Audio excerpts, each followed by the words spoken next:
Primeiro, a minha saudação, todas e todos. Eu me chamo Maria Letícia, sou membro da Fraternidade Missionária Verbo Dei e falo desde Belo Horizonte.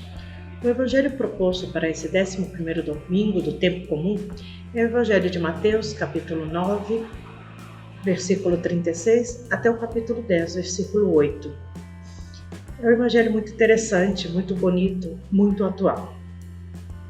O evangelista começa dizendo: Jesus percorria todas as cidades e aldeias, ensinando em suas sinagogas, proclamando a boa notícia do reino e curando todo tipo de doenças e enfermidades.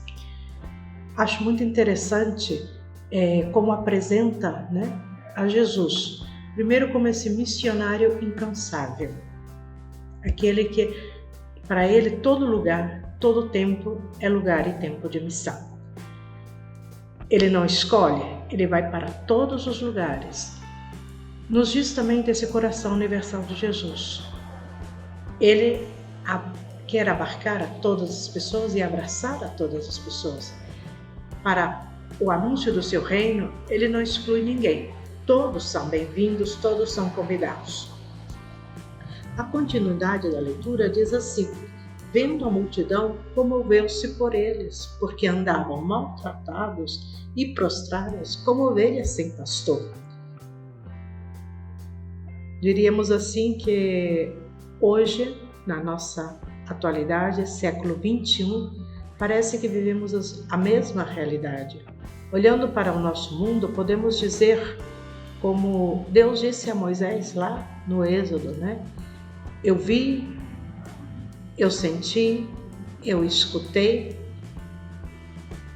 o grito do meu povo, a sua dor, e por isso desço para libertá-lo. Quer dizer, Jesus também escuta, vê, toca a dor do povo, e principalmente porque ele percebe que são maltratadas realmente. Hoje, olhando para a nossa realidade, como está o nosso povo?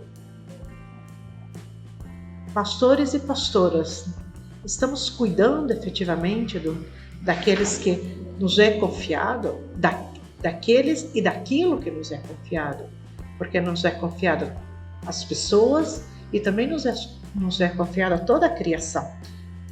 Como estamos cuidando daquilo que nos foi dado para cuidar? Jesus sente compaixão, sente junto com o povo a sua dor e quer, dentro do seu caminho, do seu percurso, ele quer que todos se sintam bem amados e bem acolhidos, porque esse é o seu desejo maior. Ele é o bom pastor e ele veio para dar vida para o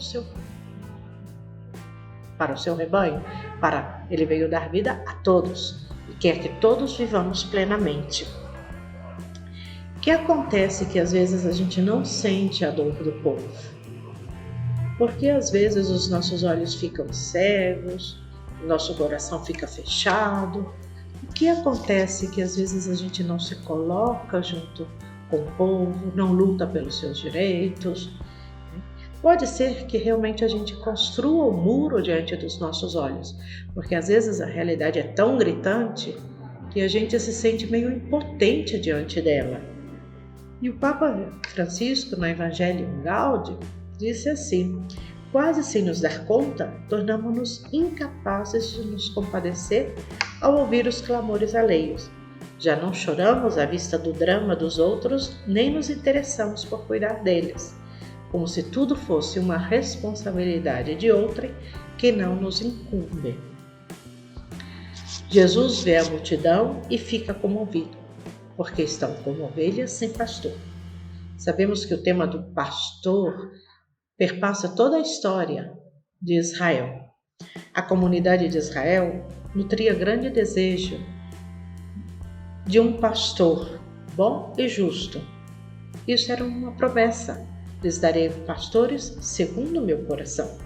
Desde sempre o povo esperava um pastor que realmente pudesse cuidar dos filhos e das filhas. da casa de Israel. Um pastor que cuidasse, um pastor que não roubasse, que não se aproveitasse da lã, do leite, da carne das ovelhas, um pastor que conduzisse as ovelhas por bom caminho. Essa questão a gente pode encontrar muitas vezes relatadas no Primeiro Testamento, não é? Desse Deus amoroso, né? Que quer e deseja ser esse bom pastor, né? Muitas vezes encontramos a imagem dele como um verdadeiro pastor, como aquele que conduz, aquele que carrega, aquele que guia, aquele que reúne, aquele que guarda. Ele é realmente o bom pastor. E para que ele vem? Ele vem para que todos tenhamos vida e a tenhamos plenamente.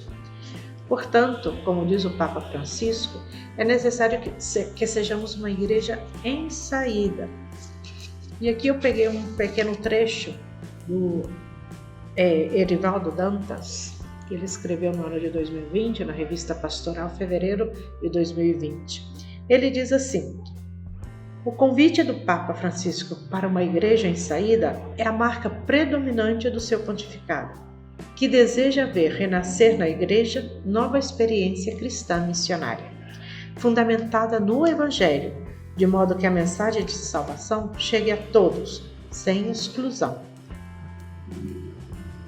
Para Francisco, a transmissão da fé não se resume numa desarticulada difusão de doutrinas, mas no testemunho da fé em Jesus Cristo, principalmente entre os mais pobres e marginalizados da sociedade. Com a igreja em saída, Francisco deseja redescobrir, na experiência de fé, a dimensão do povo de Deus, povo que caminha de acordo com o projeto do amor do Pai. Por isso, a igreja precisa entender que a sua missão não é fechar-se em si mesma ou em grupos de elite, mas ir ao encontro dos que andam perdidos, das imensas multidões sedentas de Cristo. Para que isso aconteça, Jesus nos sugere que peçamos ao dono da messe que envie pastores, operários, colaboradores, trabalhadores. O importante é que sejam capazes de expulsar os demônios, isto é, de promover a vida na sua totalidade. Para isso, o Evangelho nos diz que ele nomeia 12. Sabemos que esses 12 estão relacionados com as 12 tribos de Israel. Ali, no Evangelho, aparecem só nomes de homens. Parece que as mulheres estão ausentes, mas não é verdade. Sabemos que um grande número de mulheres acompanhavam Jesus. E nós, mulheres, hoje acompanhamos Jesus e também fazemos parte dessa lista, não é? E a todos e todas, ele nos chama, né, a ser como esse oxigênio que possa purificar os ambientes onde nós nos encontramos. Ele pede que sigamos os seus passos. Por isso, não basta ter o nosso nome na lista, não basta termos sido chamadas. Ali na lista percebemos que também aparece o nome de Judas, que o traiu. É necessário que esse chamado permaneça na fidelidade de um sim a cada dia. Muitas vezes é um sim fragilizado, vulnerável, que nem sempre responde na sua totalidade. Faz parte da vida. O importante é manter-se, permanecer, perseverar até o fim. Para essa permanência, eu encontro um meio da escuta. Escutar e obedecer cada dia a palavra de Deus. Porque a palavra realmente é lâmpada para os pés e luz para o caminho, e ela nos indica o que e como devemos fazer. Por isso, ao nos sentirmos chamadas a seres pastoras e pastores, que expulsem os demônios, que curem as enfermidades, que promovam um mundo mais justo e fraterno, também peçamos que sejamos capazes, não é, de levar isso que temos gratuitamente, porque de graça recebemos.